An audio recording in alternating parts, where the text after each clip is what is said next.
Bienvenidos amigos de Noticel al Push de la Mañana, edición estelar. Hoy estoy con estrella, como siempre. Hoy está conmigo y me honra con su presencia el profesor Víctor Rivera Hernández, ex secretario del Trabajo, y un montón de cosas más que usted va a descubrir aquí en el Push estelar. Buenos días y gracias por estar con nosotros. Buenos días, Denis. Gracias. Encantado de estar contigo. Un placer. Yo estoy, tú sabes, gozando. Cada vez que hablo con Víctor me acuerdo, o sea, es imposible no hablar de edades, porque él a todo el mundo le dice, es que yo la conozco a ella hace 30 años, entonces como que 30 años yo empiezo diantre, eso fue hace mucho tiempo, ¿qué edad tengo yo? Gracias por estar aquí. Pues, ¿qué te digo? Estar contigo siempre, ya sea frente a las cámaras, como en el programa, como cuando hablo contigo, como cuando he estado contigo desde hace 30 años. Cuando era una nena. Cuando era una nena, siempre es un placer porque es que siempre ha sido nice poder compartir contigo. Ay, qué bueno, desde igualmente. Siempre. Víctor, hay muchas cosas de las que quiero hablar contigo porque que tiene mucha tangencia con lo que está ocurriendo ahora mismo en Puerto Rico. Pero vamos a empezar más livianamente. ¿Dónde tú naciste? Yo nací en Santurce. En Santurce. Yo nací en el Hospital Pavía, en Santurce, pero yo soy de Guaynabo. Ok. Yo soy guaynabeño, nunca guaynabito. No guaynabito. No, eso tiene, tú sabes, eso tiene... Hay unas diferencias. Hay unas grandes diferencias, hay que tirar los límites. Mi familia materna es de Guaynabo, de siempre, la familia Hernández, la familia Sevilla son de Guaynabo. Y mi familia, por parte de mi papá, son de Carolina, los Rivera Salamán. Pero a tu pregunta, nací en Santurce, en el Hospital Pavía, un 2 de octubre de 1967. ¿Y de qué parte te viene el Colo? De mi papá. De Carolina. De mi papá, de Carolina, porque mi papá fue músico toda su vida. Digo, está vivo, ¿verdad? Pero fue músico toda su vida. Mi papá tocó con la orquesta de Mario Ortiz, con el Apolo Sound, con Olivenza, con la Panamericana, con el Gran Combo del Ayer, con Roberto Angleró. Mi papá, humildemente, cuando él oiga esto, se va a poner furioso. Mi papá debe haber sido el mejor bajista en su tiempo que hubo en Puerto Rico. Graduado del Conservatorio de Música, pero eso tampoco viene de la nada. Mi abuelo era también bajista, fue bajista de la orquesta de Carmelo Díaz Soler, de Moncho Ucera, esto es Rafael Alers, y fue maestro de Federico Cordero, que quizás ha sido uno de los guitarristas más encumbrados en Puerto Rico, ¿verdad? Mi abuelo era quien acompañaba al Quinteto Figueroa en un principio, cuando no tenían bajista. El Quinteto Figueroa tenía un bajista que era su tío, don Augusto Zanavia, y mi abuelo Ramón Rivera acompañaba al Quinteto Figueroa, y mira qué interesante, acompañaba a Ernesto Ramos Antonini en el cine Rivoli de Río Piedras, cuando Ernesto Ramos Antonini tocaba piano para costear sus estudios de derecho. El bajista que acompañaba a Ernesto Ramos Antonini era mi abuelo. O sea, yo vengo de familia de músicos. Mi tío era José Antonio Salamán, que era un cantante extraordinario que había en Puerto Rico para la década del 50, del 60 y del 70. Y entonces, pues, vengo de una familia, que es esa familia Rivera y Salamán, una familia bien musical. Entonces, en mí vive un cocolo las 24 horas del día, pero salvaje. Hay un video de nosotros bailando. Hay un video de nosotros bailando. Que se hizo viral. Viral. Yo decía, ¿qué pasó? No creían que era él de quien dudaban, o era de mí de quien dudaban de que pudiéramos bailar. ¿Y cómo fue tu educación, tu crianza? Mira, fue una crianza extraordinaria. Yo fui un niño feliz. Según soy un hombre feliz, yo fui un niño feliz. Yo nazco en un hogar, mis dos abuelos, mi abuelo por parte de mi papá era maestro, mi abuela por parte de mi mamá era maestra. Y te lo digo porque pues de ahí, de esa crianza, es la crianza también centrada en la cosa educativa, ¿verdad? Mi madre, una mujer extraordinaria que tiene 90 años. Wow. Una mujer con una fuerza de espíritu indómito, de una familia, de unas mujeres bien centradas, bien equilibradas, de mucho carácter también. Y mis padres se divorcian cuando yo tengo 3 o 4 años. Yo nunca me acuerdo haber visto a mi padre en mi casa. En mi casa como tal, pero mis padres se divorcian entre ellos, pero no se divorcian de mí. Y entonces, pues, yo tengo la oportunidad de criarme con mi madre en mi casa, pero de compartir con mi padre y mi familia paterna. Allí fue donde yo pasé mi kindergarten en el reparto metropolitano. Y mi familia siempre estuvo muy enfocada en la importancia que era la educación. ¿verdad? Al decirte que mi abuela se gradúa de la Universidad de Puerto Rico como maestra en la década del 20, mujer y negra en la década del 20, ¿verdad? Mi otra abuela, registered nurse, era enfermera graduada también para esa época. Una gente de avanzada, Y entonces, pues hicieron todo lo posible porque mi educación fuera una muy buena educación. Yo estudié en la escuela Ramón Marín de Guaynabo, que era una escuela extraordinaria que daba en mi barrio, porque yo me crío. Mi familia, después que sale de su casa en Cuatro Calles, en Guaynabo, la vieja carretera 20, por donde ahora pasa el Expreso Matías Nadal, pasamos a la urbanización Muñoz Rivera, donde todavía mi mamá vive, donde yo viví por 30 años. Y entonces, pues la escuela de la urbanización era esa escuela Ramón Marín. De ahí yo paso a la Academia Bautista de Puerto Nuevo, como tú sabes, yo tengo raigambre cristiana muy fuerte también. Y después paso a la Escuela Superior de Guaynabo, a la famosa Margarita Janer, donde estudió Silverio Pérez, Edgardo Huerta, Mario López Mulero, David Noriega, Wanda Vázquez. Esa es la famosa Escuela de Guaynabo, que un día van a tener que ir ahí también, porque de ahí ha salido un par de títeres, pero ha salido gente buena también, ¿verdad? Algunos los más salieron bien. Exactamente.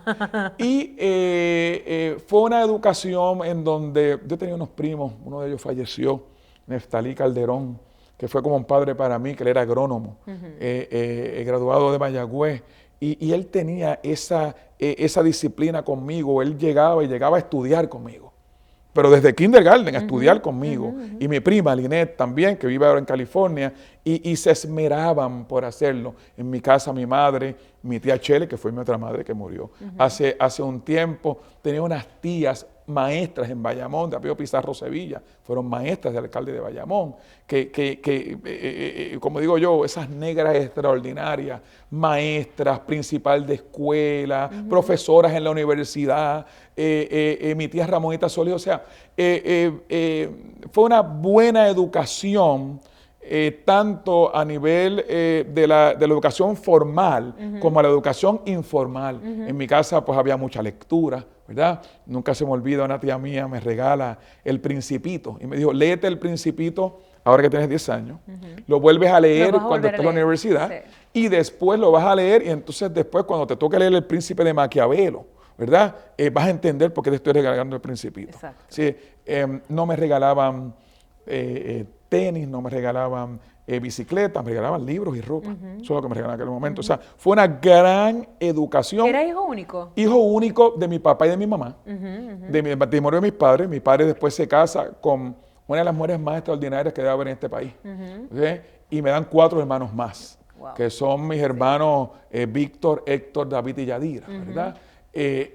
Con los cuales yo tengo una relación de todos los días. Yo tengo mejor relación con ellos que mucha gente de hermanos de padre y madre. Pero sí, en el seno de mi casa, hijo único de mi mamá y de mi papá, hijo único. ¿Dónde estudiaste Derecho?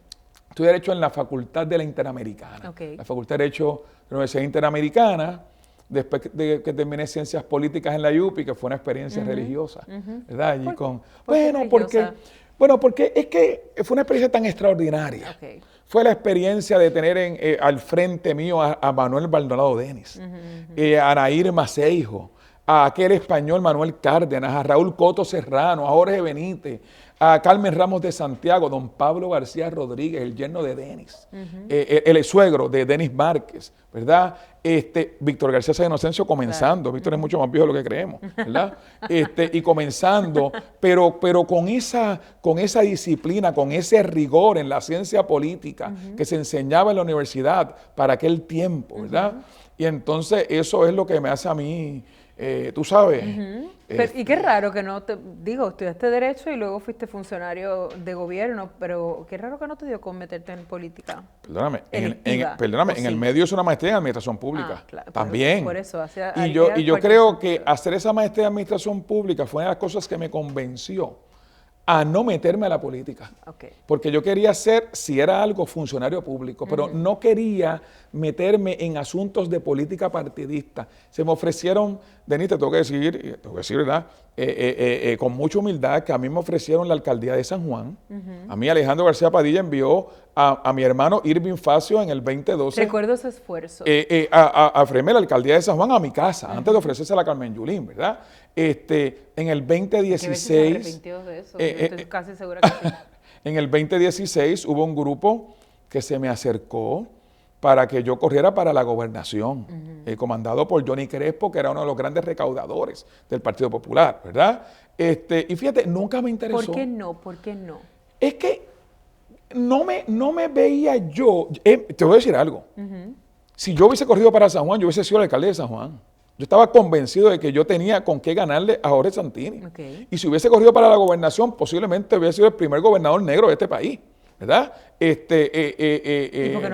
qué no te tiraste? Es que no me interesó y no se dieron las circunstancias. Ya cuando me ofrecen esto, ya yo era profesor en la universidad hacía mucho tiempo. Entonces ya yo había logrado, te diría humildemente, hasta este prestigio como profesor. Entonces, en ciencias políticas, en derecho, en administración pública, ya yo había tirado como unos linderos entre lo que era la cosa política y lo que era la cosa de administración. Hay algo bien importante. Cuando a mí me ofrecen la alcaldía de San Juan en el 2012, mi hijo menor tenía 11 años, mi hijo mayor tenía 15. Yo era padre divorciado. Sí. Mis hijos vivían conmigo. Entonces yo sopesé un poco. Yo me dedico a este proyecto de ser papá y de hacer familia o un poco los dejo a la vera en un momento difícil, porque fue un momento difícil, fue un momento en que también personalmente tuve unas luchas con la madre de mis hijos que tuvieron que ver con custodia, con todo este tipo de cosas. Y yo sentía que yo tenía un deber con ellos por encima de cualquier cosa, que tenía un deber con mi salón de clases por encima de cualquier cosa. Entonces yo también, distinto a lo que la gente se cree, yo soy muy libre en mis pensamientos, en lo que yo hago, en lo que yo digo. Había que romper con muchas cosas. Yo iba a ser el candidato por el Partido Popular, pero yo no estaba de acuerdo ni estoy de acuerdo con el Estado Libre Asociado como está. Yo tenía entonces que adelantar un proyecto ideológico que en ese momento no se daba la coyuntura. En ese momento ni nunca, porque el Partido Popular, parte de su problema y de su incapacidad ha sido atender el asunto del estatus. Pues era un asunto que yo no estaba dispuesto a correr sin tener un Estado Libre Asociado, claro, como yo lo entendía. Un Estado Libre Asociado soberano, ¿verdad? Donde la soberanía recayera básicamente en el país primero y en ese ejercicio yo pudiera negociar con los americanos, ¿verdad? Ahora, al momento de esos ofrecimientos que tú bien mencionas, ya habías sido secretario del Trabajo. Sí. Y yo creo que, no quiero generalizar, pero eres una de las figuras que salió muy bien de esa posición. Tenías una capacidad de manejar los asuntos, de mediar, y saliste con prestigio de la posición, lo cual no es muy fácil en estos tiempos. ¿Qué significó el Departamento del Trabajo para ti? El mejor momento de mi vida pública. Primero significó la confianza de Sila María Calderón, que Sila María Calderón ha sido la persona que más he influenciado en mi vida profesional y hasta en mi vida personal. Bien. O sea, aquí puede pasar cualquier cosa menos meterse con Sila María Calderón en mi presencia, ¿verdad? Porque Sila depositó en mí una confianza. Cuando era alcaldesa de San Juan, yo fui su ayudante en la alcaldía de San Juan, su asesor, y después como secretario del Trabajo, entonces ella me da su oportunidad. La gente sabe que yo era uno de los nenes de Sila, ¿verdad? Sí. Y entonces, en el ejercicio de esa oportunidad, de ese privilegio que Sila me da, yo quería hacer lo mejor que yo pudiera hacer como secretario del Trabajo. Obviamente, como tú dices, tenía una formación educativa, ¿verdad? Muy fuerte en ciencias políticas, en administración pública, en derecho. Ya yo había sido asesor de ella en la parte laboral. Entonces, yo llego al Departamento del Trabajo, quizás como no llega mucha gente, con el favor de los patronos, con el favor del movimiento obrero. Cuando Sila anuncia mi nominación como secretario del Trabajo, allí estaba Héctor O'Neill, que era el poderoso presidente de la Federación de Alcaldes y mi amigo personal. Allí estaba Víctor García San Inocencio. Allí estaban mis profesores de Derecho, ¿verdad? Allí estaba el movimiento obrero completo. Allí estaban mis pastores de iglesia. O sea, entonces pues yo sabía que yo no podía embarrarla. Vamos a hacer claro, que no podía embarrarla, que no podía dañarlo.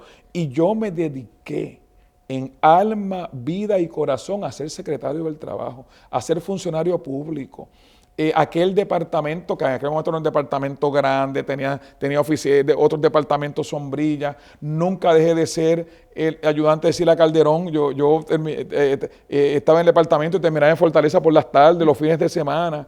Y fue una época tan extraordinaria, porque fue una época en que yo me probé que para lo que yo había estudiado y para lo que me había preparado, había llegado. Y que era el momento de yo probarme a mí y un poco probarle al país que yo lo podía hacer, ¿verdad? Recuerda que esto no se da en todas las circunstancias. Yo era el secretario más joven nombrado. Había uno que también yo creo que tenía un poco de edad, tenía 31 años. 31 años. Me parece que Héctor Hernández tuvo 32 cuando fue secretario y era el tercer secretario negro, ¿verdad? En toda esa lista, primero Prudencio Rivera Martínez y después Pedro Várez, ambos estadistas, ¿verdad? Y Pedro, muy amigo mío. Entonces, yo quería también probar lo que he hecho toda mi vida, ¿verdad? Que la capacidad, la seriedad, el servicio, la disciplina, el rigor, no es cuestión ni de color ni de partidos políticos. Es cuestión de que lo tengas. Pero sin embargo lo mencionas mucho. Sí. ¿Por qué? Bueno, porque yo creo que hay que resaltarlo.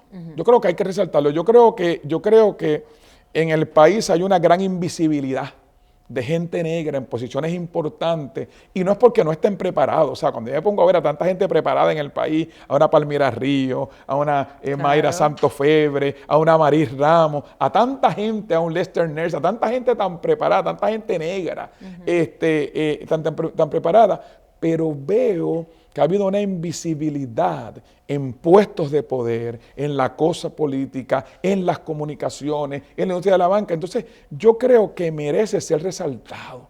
Decirle a la gente, mira, esto de color en muchas ocasiones, y esto me ha traído problemas, son abstracciones, son unas construcciones que se dan. Y según hay una gente que es discriminada por su pelo, por su estatura, porque es flaco, porque es mujer, porque es gay, porque es religioso. También hay una gente que puede ser discriminada por color, pero es algo que se puede trascender, pero hay que decirlo, ¿verdad? Aquí hubo unas épocas tan extraordinarias de Clemente, de Ismael, de Rafael Itiel, de Roberto Roena, de la familia Figueroa. Esta es una familia eminentemente negra, la familia Figueroa, que quizás es la familia más encumbrada en la música clásica en Puerto Rico. Ha habido tanta gente valiosa, y ¿por qué no decirlo? ¿Por qué no decirlo? Yo nunca llego a los sitios pensando, mirando cuántos negros hay, cuánto este tipo de cosas. Yo no vivo esta cosa, pero este tipo de cosas la digo para que se sienta, para que se sienta. Mira, hasta en el liderato religioso. Ha habido una gente tan extraordinaria, nunca se me olvida aquel el reverendo Moisés Rosa, que era un hombre tan extraordinario, ¿verdad?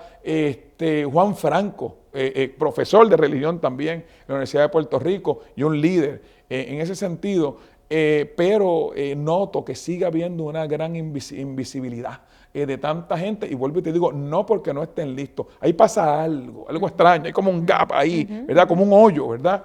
Que yo nunca digo que es black hole, somos un país ¿verdad? de negro. Somos un país eminentemente negro, pero que cuando vas a los números y cuando vas y le dices a la gente para hacer el censo, aparece un 8%, resulta un 12%. Digo, yo soy privilegiado porque soy parte de ese 8%. Lo cual es un oficial, lo cual es un contrasentido. pequeño problema de espíritu de alguna gente. De espíritu, de identidad, de orgullo, por lo que eres. Yo creo que el mayor orgullo es por lo que tú eres, por tu formación, en donde naciste, en donde te formas, lo que eres, tus valores, tu familia, tu familia. Yo me encuentro algunas veces gente que me dice, y tú eres primo de Quique Sevilla, que era este tío tan extraordinario que yo tenía, que fue económicamente tan privilegiado, ¿verdad? Yo digo, sí, yo soy sobrino de él. Pero entonces cuando me hablan de otro Sevilla que no fue privilegiado, y a lo mejor que lo que hace otra cosa, sí, yo también soy primo de él, ¿verdad?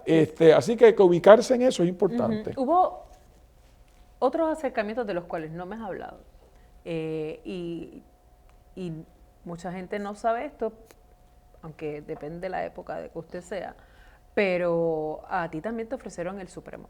Sí. Y decir que no al Tribunal Supremo a la edad que tú dijiste que no, hubiera sido considerado por cualquier jurista casi un pecado. Lo que pasa es que... ¿Por qué no? Bueno, porque nunca el gobernador me llamó para ofrecérmelo. El gobernador me envió emisarios. Ok. Y yo entendía que el gobernador tenía la obligación, ¿verdad? Y el deber de llamarme directamente. ¿Cómo es que tú llamas emisario? O sea, cuando Ciela María me llamó para ser secretario del Trabajo, fue ella directamente. Entonces, era como una prueba, Entonces, fíjate, yo nunca dije que no como tal, pero el gobernador, el alcalde O'Neill, yo me acuerdo que me llamó. El alcalde O'Neill, porque era un gobierno compartido. El gobernador era Aníbal Acevedo Vilá, mi amigo, mi hermano, ¿verdad? Que nunca lo he hablado con él, ¿verdad? El alcalde O'Neill me llamó, me dijo, mire, ya esto está listo, esto está planchado. Tiene los votos. Tiene los votos para hacerlo. Esto es Mario Arroyo, que era estadista, que es estadista, mi amigo Mario Arroyo, vecino en Milavil, ahora, fíjate. No pudimos ser vecinos de oficina del Supremo, pero era Mario Arroyo por el partido, creo que habían 2 vacantes, después hubo 3. Era Mario Arroyo por el Partido Nuevo Progresista, eso fue lo que se me informó, y en mi caso, yo. Entonces, pues, siempre he tenido problemas con ser parte de grupos, Denise. Parecería que no, yo parecería una de las personas más conservadoras, pero yo no pertenezco a grupos. O sea, a mí me es difícil ser gallo de rejón. Yo soy gallo de campo abierto. Por eso es que yo en este momento, pues, yo no voy a una iglesia en específico. Obviamente, en la iglesia Senderos de la Cruz es donde más voy, pero tampoco soy esta persona que voy todos los domingos, ¿verdad? Yo no pertenezco al colegio de abogados. Y no es porque haya impugnado el colegio de abogados. ¿Verdad? Yo no pertenezco al colegio de abogados. Yo, como le decía los otros días, yo no he ido a una sola reunión de 25 años en la urbanización, a la asociación de vecinos. ¿Y por qué? Porque es que no me gusta pertenecer a grupos. A mí me es difícil pertenecer a grupos. A mí me gusta ser como yo soy, un profesor universitario. Yo no tengo plaza en la universidad y llevo 20 años en la universidad. ¿Y no tienes plaza por qué? Porque decidí no competir para plaza. Yo tengo un contrato anual que me permite ser libre, decir lo que quiera, cuando quiera, como quiera. Yo no tengo contrato firmado ni con pelota dura, ni en mi oficina. Nunca pertenecí a un bufete. A mí me han hecho unas ofertas de los bufetes, pero extraordinarias. O sea, pero lo que prácticamente me estás diciendo es que el Supremo para ti hubiera sido un suplicio. No un suplicio, hubiese sido un gran honor. Pero yo no me veía ahí 10 horas. 12 horas, yo trabajo 15 horas al día, pero trabajo 15 horas yendo al tribunal, dando una conferencia, voy al programa, vengo aquí, voy a la universidad, yo tengo que estar en movimiento. Y yo no me veía ahí, con ese rigor, con esa estructura. Entonces, cuando me enviaron estas personas, pues yo le dije, bueno, me gustaría que fuera el gobernador, ¿verdad? Que se diera, pero con todo eso me acuerdo que Pedro Ortiz Álvarez también me llamó un poco, ¿verdad? Pero estaba muy cerca del gobernador y yo había trabajado con Pedro Ortiz Álvarez en DACO. Y sabía que era un honor, de hecho Sila antes me había ofrecido el Tribunal de Apelaciones, pero no me veía ahí adentro, fíjate, no me veía. Quizás si el gobernador me lo hubiese ofrecido directamente, yo lo hubiese pensado un poco más, ¿verdad? Porque años después me convertí en el consultor principal en el área de recursos humanos y gerencia de Federico Hernández Denton en el Tribunal Supremo, ¿verdad? O sea, lo quiero dejar claro. O sea, si el abogado que te diga que no se siente honrado por ser juez del Tribunal Supremo, pues perdió la cabeza. Es un honor, es un privilegio. Pero es una cuestión de personalidad, pares, de lo que te hubiera, de que te hubiera quitado la libertad me hubiese quitado la libertad que siempre he querido tener, la cual siempre he luchado y la cual vivo todos los días. Ahora, quiero hablar contigo de una situación que a mí me apena mucho y lleva un tiempo, pero últimamente en estos días recientes más. Y es, en Puerto Rico siempre se ha hablado de que existe un problema de gobernanza. En estos días mucho más subrayado, porque estamos hablando de una elección que fue un banquete total, si lo hubieras, ¿verdad? Un banquete total. Y sin embargo, no se siente gobernanza, no se siente gobierno, y esto no es verdad, me van a caer chinches, pero no hay como una cohesión de funcionamiento de país. ¿Tú lo ves así? Mira, yo lo veo así, pero tengo que decirte algo. Esto es un asunto acumulativo. Según ha ido pasando los años, el país ha perdido esa capacidad de gobernanza. Rafael Hernández Colón lo dijo, Puerto Rico es ingobernable, lo dijo claramente un día. Y según los gobernadores han ido pasando, y esto pasó de Sila a Aníbal, de Aníbal a Fortuño, de Fortuño a Alejandro, este problema de falta de gobernanza se ha ido acrecentando.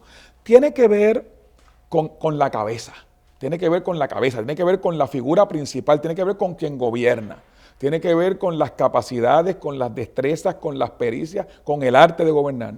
Tiene que ver con la preparación para tú gobernar. Esto no es... Aquí ha habido un problema grande de populismo y un problema grande de descalificación. Han habido tan malos candidatos a la gobernación que por descalificación se han elegido a otros sin necesariamente ser un asunto de aclamación, ¿verdad? Y por populismo. O sea, la gente baila y todo ese tipo de cosas y el país pues se mueve por ahí. Entonces...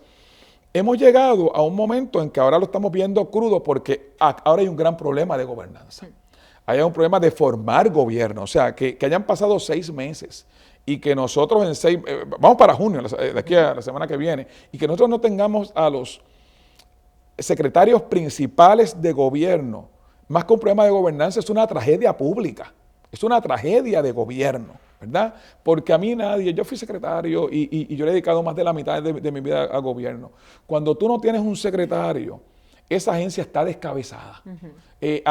Todo el mundo de alguna u otra forma cree que manda y nadie manda. Es tú tirar, los voleibolistas, cuando tú tiras la bola y nadie la pide. Y la bola cae en la cancha, cae en el piso y se queda ahí, ¿verdad? Entonces, es una especie de caos porque...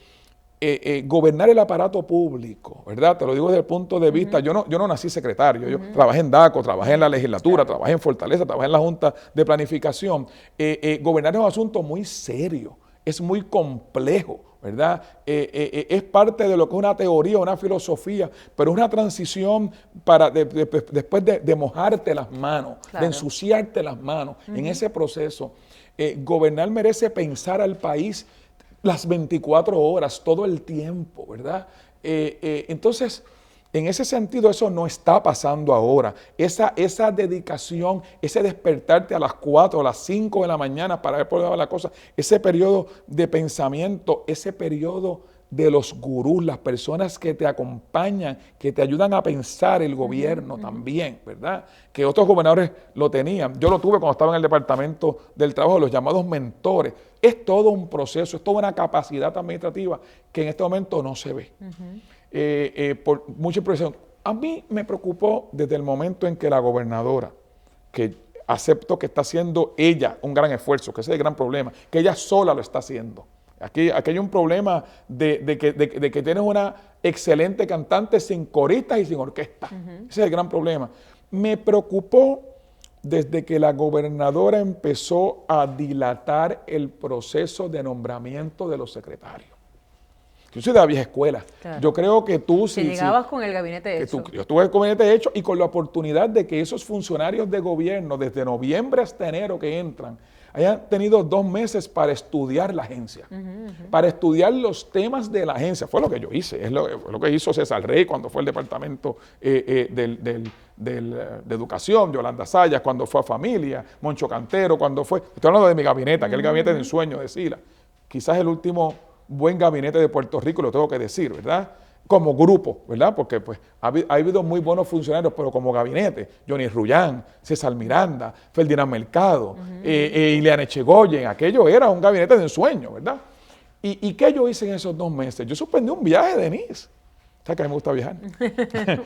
y yo suspendí ese viaje y yo vine para acá y yo mandé a hacer carpeta. Y yo estudié desde la ley habilitadora del Departamento del Trabajo, todas las leyes habilitadoras, todos los reglamentos, toda la composición, todo el organigrama.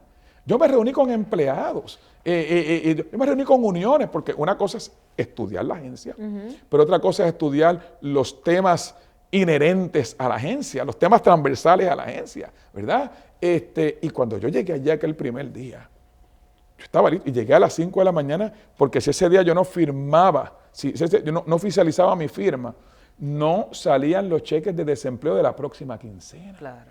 ¿Verdad? Entonces, cuando tú haces, yo llegué con mi equipo, llegué con el equipo que yo nombré. Si la María Calderón nunca me dijo que nombrara a nadie, de Fortaleza nunca me enviaron un resumen de nada. Yo nombré al director de ADT, a la directora de revelación vocacional, el director del Consejo de Desarrollo Ocupacional, a mi subsecretaria. Entonces, cuando tú llegas con tu equipo, cuando tú puedes nombrar a tu equipo, es otro tipo de cosas cuando llegas estudiado. Pero cuando hay ese vacío, ese gap, de que hay agencias que han tenido, el mismo departamento del trabajo, ahora después de 5 meses, después de todo ese esfuerzo, quedarse sin su secretaria, ¿verdad? Y siempre haber tenido esa duda, porque yo siempre tenía esa duda. ¿Qué pasa que no la confirman, verdad? Entonces, eso da el espacio para el caos. Eso da el espacio para que cada cual entienda que puede interpretar las cosas como quiere interpretarlas. Y para que a nivel de gobierno no se constituya equipo y no se atiendan los temas prioritarios del gobierno. La gente te quiere un montón. La gente te quiere un montón y lo sé porque obviamente compartimos en Jugando por la Todora y a mí me da risa porque la gente piensa que yo vivo con Vitito. O sea, la gente me dice, ¿dónde dejaste a Víctor? Y yo, pero que Víctor no vive conmigo. O sea, tú te ves a todos nosotros viviendo juntos. Tú, Sin Marí, Feldi, Alex, Margarita. No, ese es el reino ¿Tú te del imaginas? terror. Con Sin Marí nada más es el reino del terror. Terrible, terrible. Pero fíjate, sería interesante. Sería interesante. Sí, puedo pensar en algunas dinámicas. Sí, ¿tú te imaginas? Sí, duraríamos una semana. Con dolor de cabeza fuerte, con Margarita 24 horas hablándole a uno, ¿tú te imaginas?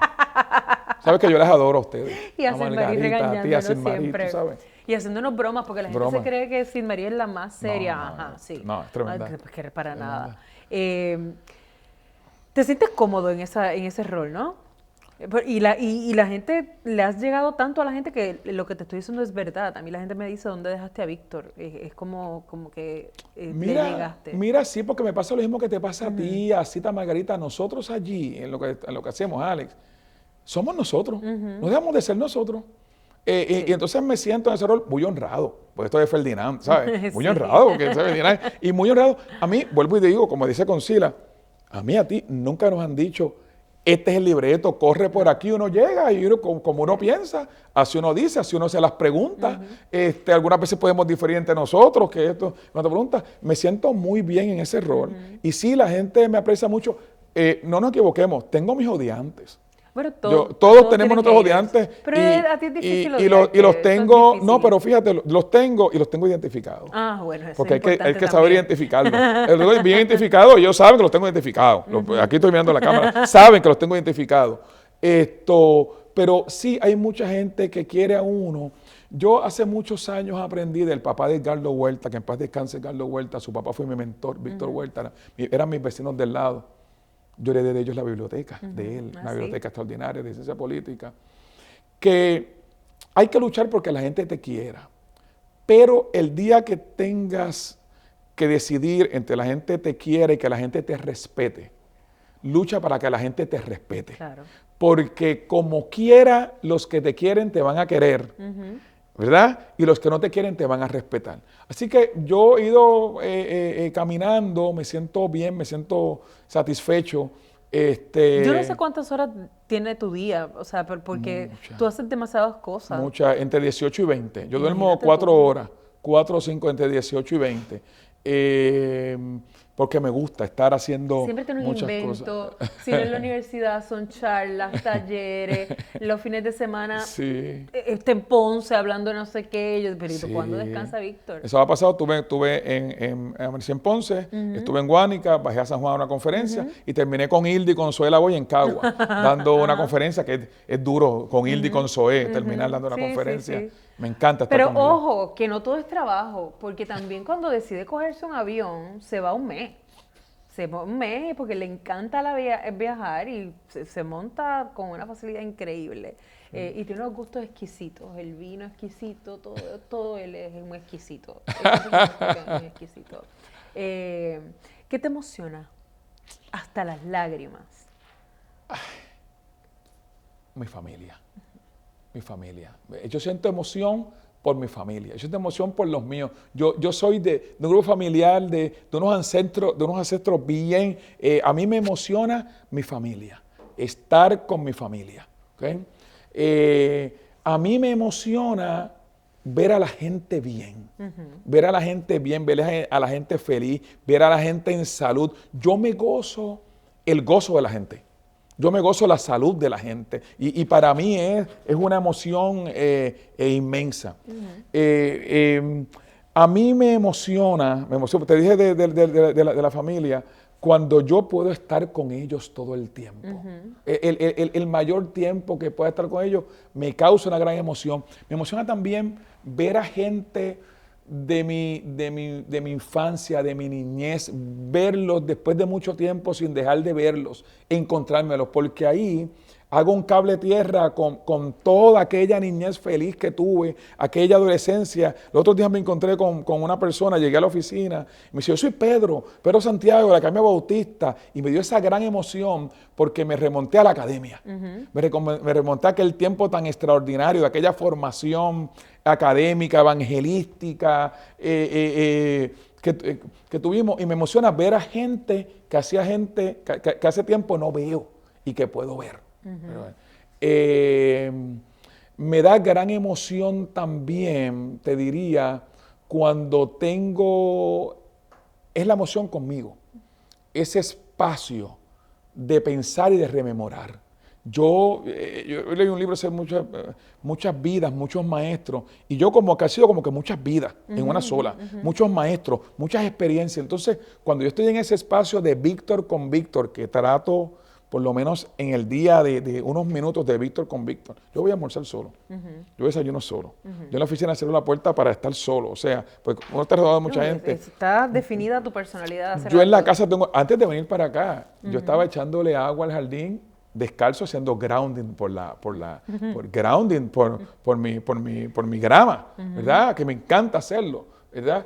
Hacer ese grounding. Y entonces me emociona mucho pensar, rememorar, echar para atrás, porque eso me llena, me da energía y me da una gran emoción y me encuentro conmigo, con quien yo soy, con mi identidad. Y ayer estábamos hablando y hablaste de tus hijos y no paraste de hablar. Porque hablar de tus hijos para ti es como... Ya tienen 28 y 24 años. 28 y 24 yo años. Los conocí, si no los conocí en la barriga de su madre, que yo creo que Antonio, ¿lo conociste en la barriga de su mamá? Yo creo que Antonio lo conocí en la barriga de su madre. Ya tiene 24 años. Sí, 24 años. Están bien. Ellos están bien. Víctor Herán está muy bien, el mayor, estuvo un tiempo en Estados Unidos, acaba de regresar porque tiene unas ofertas buenísimas acá en Puerto Rico, está terminando su maestría en Nova University, en Orlando, Florida. Víctor Antonio se graduó el 26 de junio de la Universidad de Puerto Rico de Contabilidad y Finanzas, está estudiando para el CPA, está trabajando en un sitio extraordinario, pero más que eso, mis hijos son buenas personas. Mis hijos me superan en lo que son, en lo que piensan, en lo que hacen, están comprometidos con su familia, aman profundamente a su papá, aman profundamente a su mamá, aman profundamente a sus abuelos, ¿verdad? Tienen un corazón, una fibra tan importante y son buenas personas. Yo siempre dije que en casa ninguno ha estudiado leyes. Que a mí no me interesaba qué estudiaban, cómo estudiaban, este tipo de cosas. Obviamente estudiaron y una educación fría también. Uno estuvo en España casi un año, lo tuve que mandar a buscar porque por poco no llega. Sí, pero tampoco, esa parte así, porque cada vez que tenía una excusa para ir a ver el nene era de un buen rato. No, y ahora no está, pero voy para allá. ¿Verdad? Pero... es un proyecto de vida, es un proyecto de formación. Yo creo que el proyecto que tuvo mi mamá conmigo, mi tía Chele conmigo, mi padre, mi familia, porque básicamente fue un proyecto familiar, todo el mundo trató de poner algo, ¿verdad? Algunas veces mi mamá dice, cuando digo barbaridades, me dice, yo no lo logré, qué desastre. Cuando me dice, mami, cuando se queja de mí, yo no lo logré, y con mis hijos pasó lo mismo. Su mamá siempre estuvo, siempre ha estado. Yo me he entregado por completo a mi madre, mi tía, mis primos, todo el mundo. Y entonces de ahí salió un producto. Fue como una inversión que todo el mundo hizo en estos muchachos. Yo vivo profundamente orgulloso de ellos, de mi paternidad, de esa oportunidad que Dios me dio de ser papá. Esa oportunidad no se le da a todo el mundo. Y me escogieron Dios me escogió para ser el papá de ellos. ¿Qué te entristece?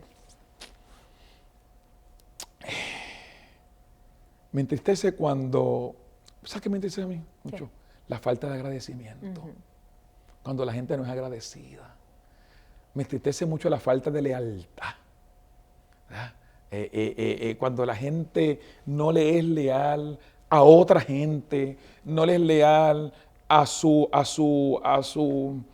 lo que es como persona, a su familia. Esa falta de gratitud, esa falta de lealtad, me entristece mucho, me da mucho coraje la mentira. La mentira. Yo siempre digo que yo no puedo bregar con algunas personas, yo no puedo bregar mucho con borrachos. Yo no puedo bregar mucho con mentirosos. Yo no puedo bregar mucho con vagos. O sea, el borracho, el mentiroso y el vago, para mí no entra al reino de los cielos. Y no entra a mi reino. Y me entristece mucho cuando la gente, sabiendo que algo no es verdad, que algo no es verdad, lo tira como una verdad. O sea, eso me entristece mucho. Me entristece, fíjate, me hace una pregunta, me entristece mucho también gente con capacidad de hacer cosas, de vivir la vida a completa plenitud y que viven a medio pocillo. Que la desaprovechan. La desaprovechan. Me entristece la gente y me molesta la gente que se queja. La gente que se queja. Porque hay tanta gente que tiene tanta razón para quejarse que no se queja. Y que se da de corazón, se da de alma, sale, rompe paradigmas, rompe barreras, hacen cosas. Y entonces otra gente vive como en ese comfort zone, como en ese tipo, como en esa nimiedad, como en esa pobreza, como en esa poquedad, como en esa opacidad. Viven oscuros, pudiendo vivir claros, plenos. Y eso me entristece y me molesta. ¿No te gustan los No me gusta, ni me gusta la gente que le gusta que le cojan pena tampoco, ¿verdad? Y ese tipo de cosas me entristece. Me entristece mucho cuando los míos se van, cuando mi gente fallece. Porque obviamente uno no nace para ser eterno, pero las separaciones me entristecen demasiado. Es un proceso que lo trabajo y quizás como yo soy tan familiar, ¿verdad? Tan familiar, ese proceso de esa separación me entristece profundamente. Y me entristece también, que me entristece conmigo, cuando las familias se van quedando más pequeñas. Y cuando otra gente que se supone que haya sido o que nació para ser parte de la familia coge otro rumbo y olvida esa institución tan importante, ¿verdad? Y se pierde esa solidaridad, se pierde esa empatía, se pierde ese cariño. Esas son cosas también que a mí me entristecen mucho. Gracias, Víctor. Gracias, Denis. Gracias por permitirme llamarte Víctor y mi amigo. Y al pueblo de Puerto Rico le he traído un poquito de Víctor Rivera Hernández. Gracias por estar con nosotros y nos vemos en la próxima edición.